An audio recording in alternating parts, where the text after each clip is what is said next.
নয় নম্বর প্রশ্ন বলছেন, আসসালামু আলাইকুম শাইখ আলাইকুম সালামতুল্লাহ, হাত তুলে মোনাজাত বা দোয়া করার শেষে মুখে মাসে কি হাদিস অনুযায়ী সুন্নাত, দয়া করে জানাবেন। এই মর্মে যেই হাদিসগুলি রয়েছে সবগুলি জয়ীফ, দুর্বল, অত্যন্ত দুর্বল।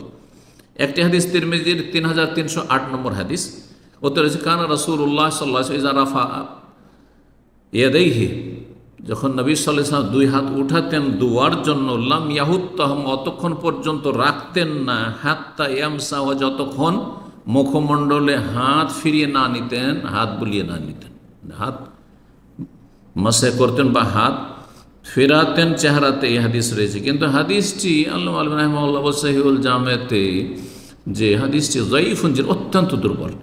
এমনকি ইমাম তিরমিজি রাহিমাহুল্লাহ বলছেন তাতে যে বর্ণনাকারী রয়েছে সেই ব্যক্তি দুর্বল।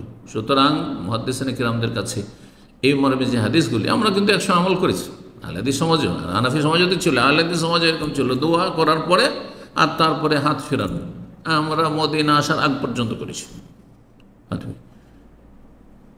তিরমিজির হাদিস, আবু দাউদ, যতগুলি হাদিস রয়েছে সবগুলি জয়ীফ, দুর্বল। সুতরাং দোয়া করার পরে হাত এমনি নামিয়ে নেবেন, হাত মুখে ফিরাবেন না, কারণ সেটি নবী সাল্লাল্লাহু আলাইহি ওয়াসাল্লাম থেকে প্রমাণিত না, সাহাবায়ে কেরাম থেকে প্রমাণিত নয়। যেটা প্রমাণিত নয় সেটাকে ইবাদত মনে করা ঠিক না, বরং সেটা বেদাত হওয়ারই সম্ভাবনা বেশি রয়েছে।